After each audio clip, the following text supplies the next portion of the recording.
oyunçusu Məhəmməd Musayev nöqtəyə yaxınlaşır və ilk toxunuş zəfər turunda ondan gələcək.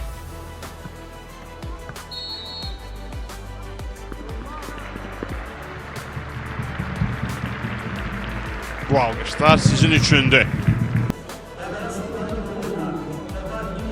Peşəkar Futbol Liqasının qərarı ilə zəfər turu çərçivəsində keçirilən oyunlarda topa ilk toxunuşu Vətən müharibəsi ilə birbaşa bağlı olan şəxslər edir. Qəbələ Sumqayıt oyununda topa ilk toxunuşu Qəbələ klubunun Vətən müharibəsində şəhid olan azarkeşi Təbriz Qasımovun qızı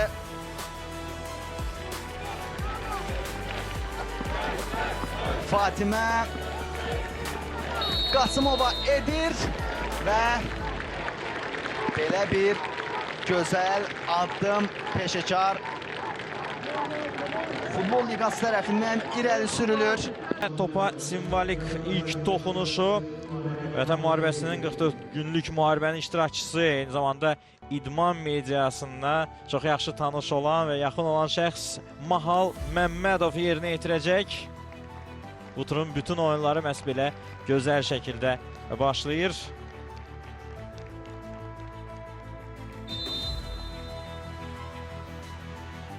Alqışlar Mahal Məmmədova, 44 günlük müharibənin iştirakçısı.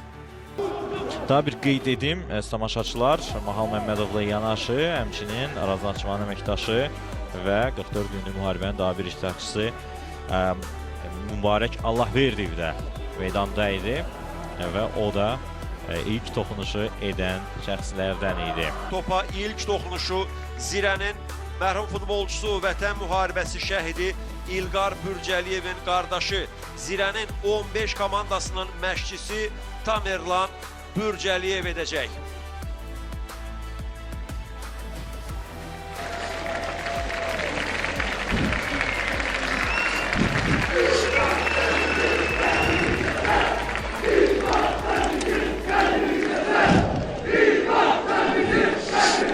Topa ilk toxunuşu Vətən müharibəsi zamanı Ermənistanın Gəncə şəhərində törətdiyi terror nəticəsində hər iki valideynini itirən Nilay Əliyeva edir. Bugün onun topa edəcəyi simvolik toxunuş da onun yaddaşlarında əbədi həkk olunacaq. Hamımızın bu balalara maksimum diqqət göstərməyimiz istənilən sahədə əlbəttə hamımızın borcudur. Və budur bu simvolik toxunuş, bu incə toxunuş baş tutdu. Nilay Əliyeva. Neftçinin şəhid azarkeşi Mayor Rüfət Əsgərovun oğlu etdi. Xansuvar Əsgərli ilk və rəmzi toxunuşu etdi topa.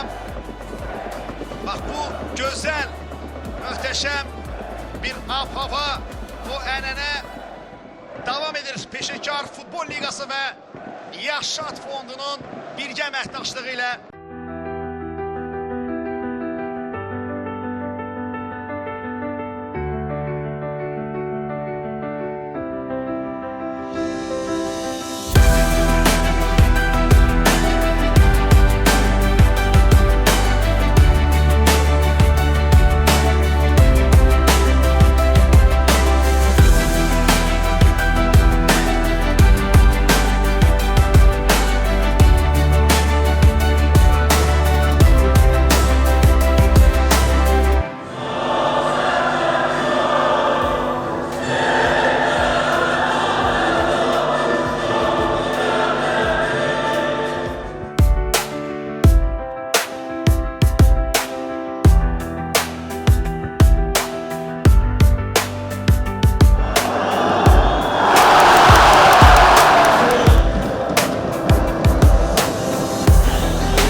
azarkeşi.